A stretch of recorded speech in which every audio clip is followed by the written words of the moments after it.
Hello student, आज की video का टॉपिक है हमारा सर्वनाम। हिंदी व्याकरण में एक टॉपिक है हमारा सर्वनाम और वीडियो में पढ़ेंगे सर्वनाम किसे कहते हैं, सर्वनाम के कितने भेद हैं, हमें सर्वनाम शब्दों की आवश्यकता हिंदी भाषा में क्यों पड़ी। तो सर्वनाम वो शब्द होते हैं जो संज्ञा के स्थान पर प्रयोग किए जाते हैं। प्रयुक्त को हम प्रयोग भी कह सकते हैं, प्रयोग किए जाते हैं, उन्हें सर्वनाम शब्द कहते हैं। और संज्ञा हम जानते हैं, संज्ञा क्या होते हैं, वस्तु, व्यक्ति, स्थान या भाव को हम संज्ञा कहते हैं। और इस वीडियो में हम पढ़ेंगे सर्वनाम जो संज्ञा के स्थान पर आएंगे। अब सर्वनाम के भेद। सर्वनाम के कितने भेद होते हैं? सर्वनाम के 6 भेद होते हैं, मुख्यतः 6 भेद होते हैं। अच्छा, सर्वनाम के भेद शुरू करने से पहले हम जानेंगे कि हमें संज्ञा शब्दों की आवश्यकता क्यों पड़ी। सर्वनाम शब्दों की आवश्यकता क्यों पड़ी? क्या हमारा संज्ञा शब्दों से काम नहीं चल सकता था? जो हमने संज्ञा के स्थान पर एक और टॉपिक हमने पढ़ना पड़ा, सर्वनाम पढ़ना पड़ता है, क्या हमारा संज्ञा शब्दों से काम नहीं चल सकता? तो हम इस वीडियो में ये बात भी जानेंगे। हमारे पास एक पैराग्राफ है, इसको हम पढ़ते हैं। सीमा एक अच्छी लड़की है। सीमा 15 साल की है। सीमा 7वीं कक्षा में पढ़ती है। सीमा एक अच्छी खिलाड़ी है। सीमा पढ़ने में होशियार है। सीमा समय की पाबंद है। मुझे सीमा पर गर्व है, या मुझे मेरी दोस्त सीमा पर गर्व है। तो आपने इस पैराग्राफ को पढ़ा तो क्या आपको कुछ अटपटा लगा? हाँ, ज़रूर लगा होगा, क्योंकि बार बार सीमा सीमा सीमा सीमा सीमा सीमा हम सीमा का प्रयोग कर रहे हैं। अगर सीमा के स्थान पर हम दूसरे शब्दों का प्रयोग करें तो उससे उन शब्दों को हम सर्वनाम कहते हैं। जैसे अगर एक बार हम सीमा कह देते, सीमा एक अच्छी लड़की है। अगर सीमा के स्थान पर अब हम लिखें वह 15 साल की है, वह 7वीं कक्षा में पढ़ती है, वह एक अच्छी खिलाड़ी है, वह पढ़ने में होशियार है, वह समय की पाबंद है, मुझे सीमा पर गर्व है। ठीक है ना। अगर हम एक बार सीमा का नाम लेकर उसके स्थान पर वह शब्द प्रयोग करते थे, वह शब्द का प्रयोग करें तो वो ज़्यादा उचित हमें लगता है। इसी प्रकार जैसे हम काऊ का ऐसे पढ़ते हैं, इंग्लिश में या हिंदी में पढ़ते हैं, गाय एक भोला भाला जानवर है, गाय की 4 टांगें होती हैं, गाय के 2 आँख होती हैं, गाय की एक लंबी पूँछ होती है, गाय के 4 पैर होते हैं। अगर गाय को हम एक बार लिखें, गाय एक सीधा साधा जानवर है और इसके 2 सींग होते हैं, एक लंबी पूँछ होती है, इसके 2 कान होते हैं, इसकी 4 टांग होती हैं। अब हम गाय के स्थान पर क्या प्रयोग कर रहे हैं? इसके, और ये इसके वर्ड है, वही हमारा सर्वनाम है।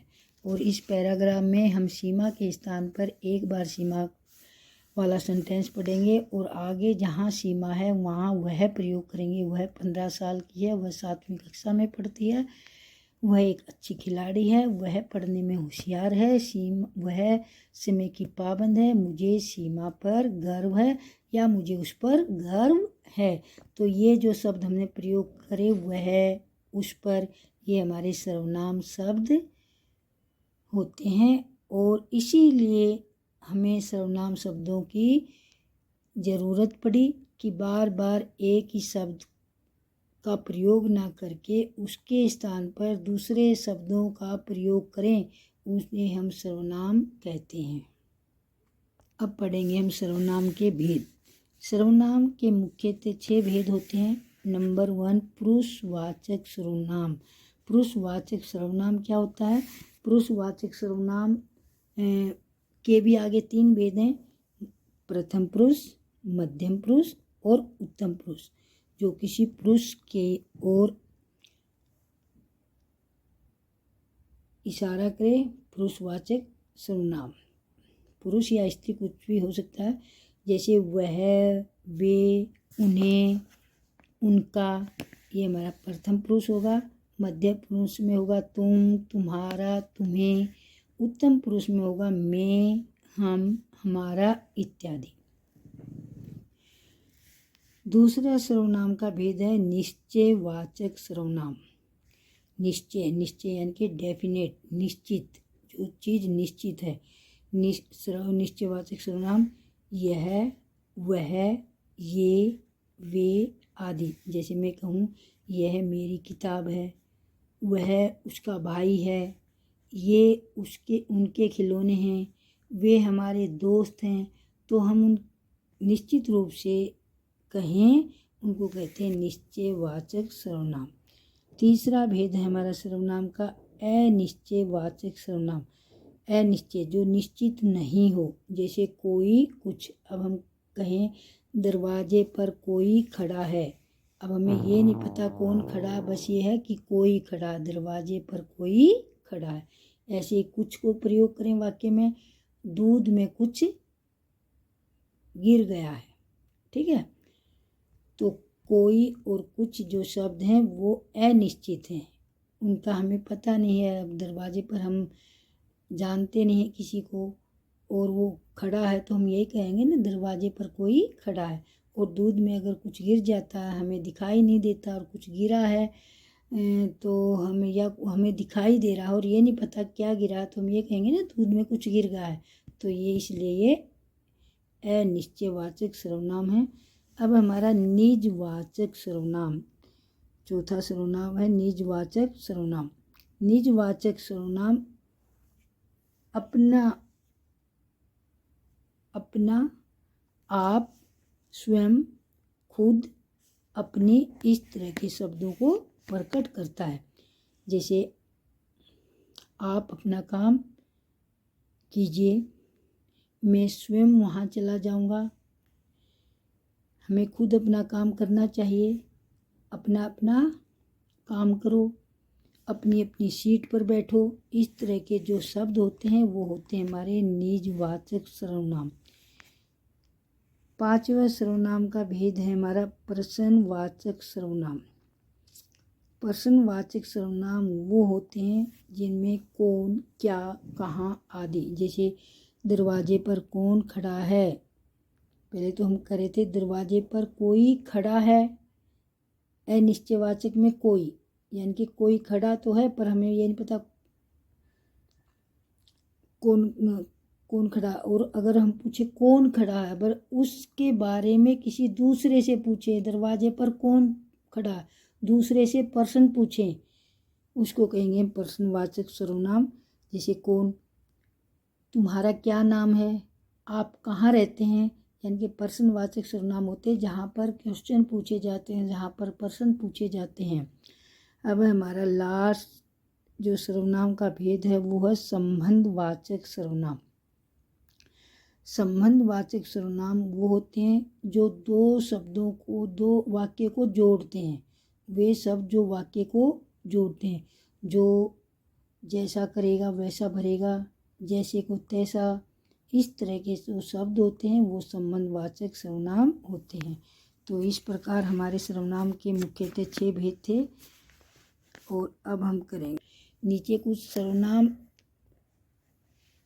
पर आधारित वाक्य दिए हुए हैं, उनमें आपने सर्वनाम का भेद बताना है कि ये सर्वनाम शब्द है, जिस शब्द के नीचे हमने रेखांकित किया हुआ है वो एक सर्वनाम शब्द है, उसका सर्वनाम का भेद बताना है कि वो किस प्रकार का सर्वनाम है, पुरुषवाचक है या निजवाचक है या संबंधवाचक है, निश्चयवाचक है, निश्चयवाचक है, ये बताना है। मैंने उसे नहीं जाने दिया। अब बेटा हमने ऊपर भी पढ़ा, मैं, तुम्हारा, उसका, हम, वे, उनका, ये हमारे कौन से होते हैं, पुरुषवाचक सर्वनाम। तो मैंने क्या हो जाएगा, पुरुषवाचक सर्वनाम। और अगर पुरुषवाचक का भी भेद पूछे तो मैंने हो जाएगा हमारा उत्तम पुरुषवाचक। और उसे हो जाएगा हमारा प्रथम पुरुषवाचक। तुम्हारा क्या नाम है, तुम्हारा हो जाएगा हमारा पुरुषवाचक सर्वनाम और क्या हो जाएगा हमारा प्रश्नवाचक सर्वनाम। आगे है, क्या आप बच्चों के साथ खेलेंगे, क्या क्या यानी कि क्वेश्चन पूछा गया है, ये हो गया आपका प्रश्नवाचक और आप हो गया पुरुषवाचक सर्वनाम। मेरे पास एक नई कार है, मेरे कहाँ आएगा पुरुषवाचक सर्वनाम। जो जैसा करेगा वो वैसा भरेगा, अभी हमने पढ़ा था जब संबंधवाचक सर्वनाम पढ़ा, जो जैसा वैसा इस तरह के सब संबंधवाचक सर्वनाम में प्रयोग किए जाते हैं। तो जो जैसा वो वैसा भरेगा, ये हमारे संबंधवाचक सर्वनाम के उदाहरण हैं। तुम्हें यह काम खुद करना है, यहाँ पर दो सर्वनाम है, एक तुम्हें और दूसरा खुद। तुम्हें हो जाएगा हमारा पुरुषवाचक सर्वनाम और खुद हो जाएगा आपका निजवाचक सर्वनाम। तुम्हारे पास कौन सा फोन है, तुम्हारे हो जाएगा पुरुषवाचक और कौन सा, यहाँ भी क्वेश्चन पूछा गया, ये हो गया आपका प्रश्नवाचक सर्वनाम। 8वां वाक्य, लगता है कोई बाहर खड़ा है, कोई और कुछ किस में आते हैं, अनिश्चयवाचक सर्वनाम। जो परिश्रम करेगा वह सफल होगा, जो करेगा यानी कि यहाँ पर एक कंडीशन होती है, जो करेगा वो उसके साथ ऐसा होगा, तो जो परिश्रम करेगा वही सफल होगा या वह सफल होगा, ये आपका संबंधवाचक सर्वनाम हो गया। और आज हम मैच जीत गए, तो यहाँ पर आपका सर्वनाम शब्द क्या है, हम, और हम सर्वनाम का कौन सा भेद है, ये हमारा पुरुषवाचक का उत्तम पुरुष। तो बेटा ये था हमारा सर्वनाम पर आधारित वीडियो, और इस वीडियो को ध्यान से पढ़ना। ये छोटी छोटी वीडियो देखकर आप अपने व्याकरण में पकड़ अच्छी बना सकते हैं। और जिस बेटा किसी भाषा का ज्ञान होने के लिए उसकी व्याकरण आना जरूरी है।